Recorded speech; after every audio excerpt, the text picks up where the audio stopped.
time to lock in because we're doing like a marathon Alocasia Care video. I'm talking corm digging, repotting into semi-hydro, checking on the roots, just general maintenance. But these are like my remaining 4 alocasias that are still in my chunky aeroid soil, and their growth is just so stagnant. I want them to grow faster, and semi-hydro has been the way to do that for me. Let's start off with my Alocasia Antoro Velvet. This one is still in the nursery soil, so I'm going to get rid of this soil. The others have soil that I'm actually going to save because it's my mix. I have my entire bucket of pond over here, some self-watering planters. Let's go. And of course, I'm looking for corms while we're at it. I actually just set up a corm growing greenhouse. It's just like our little acrylic box, but it's perfect for corm cups. Here's our first corm, one for the Antoro Velvet. I'm just gonna keep them in a little cup of water so they don't dry out while I'm working. This plant is probably most definitely going to shock when I put it into pond because these are notorious drama queens, but that's why you save the corms. You can always start over. Here's another little corm. I'm just gonna pluck that. And this one's already rooting, so it's got a jump start. Okay, let's go wash this off. There's a teeny tiny baby corm right here, but it's too small. I'm not gonna separate it yet. Start filling up our pond.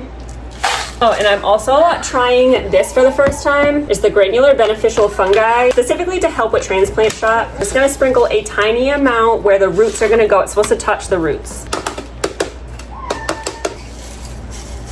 Okay, first one done. Okay, so for the next 3, I'm going to save the soil because it's my good chunky mix. I'm gonna dump it out into this baking sheet and then I'm gonna bake it to sanitize it. Let's do the Alocasia Venom. There's a chunky corm right here. First corm for the Alocasia Venom. Another one right here. Also, do you guys peel your corms? I've heard that it like quickens the process of growth. I'm kind of afraid to like hurt it though, so I'm not gonna do that. Oh, another chunky one just fell off. Oh, I almost missed one. That was in the baking tray. Some pretty good roots on that one.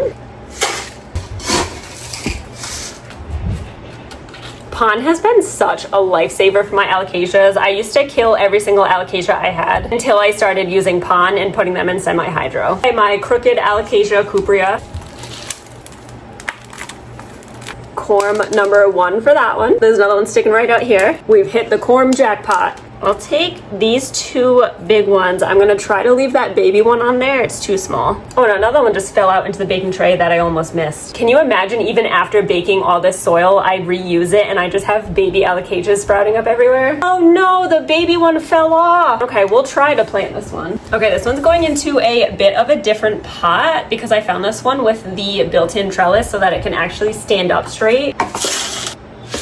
It might be a little big for the root system, but I'll try to let the water reservoir dry out a little bit. You can see the water reservoir indicator bobbing up and down there. Definitely overfilled it. I'm gonna have to dump some of this water out. I like this though, much better. Last is my Regal shield. I considered not putting this in pond because it's going to get big. And I was afraid I'm not ever gonna find a self-watering planter big enough for this, but considering that the root systems in comparison to the size of the plant are actually pretty small, I think I'll be okay. Corm number 1. Oh wow, this thing is a tangled mess. Another corm and another one and one more. Okay, I've got it mostly detangled. This one I'm actually going to take outside and just blast it with a hose. Do you see what I mean about the root system in comparison to the giant leaves? Like this pot is actually perfect for it. And I can always upsize to like an 8-inch pot at the max, I think, if I have to. Okay, there's that. Phase 2 of this project is doing the corm cups. My substrate of choice is fluval stratum and perlite. So you plant it with the stem side down. These are the little growth points up top. Add some water. It's gonna be really hard to see the water line, but I keep it pretty low just down here because the substance kind of wicks it up towards the corm. So as long as you keep it moist with a tiny bit of a reservoir, it's fine. So there's my little corm. I have my label so I don't forget what this one is. And then I go put it in my little corm cabinet. But we have all of these to do.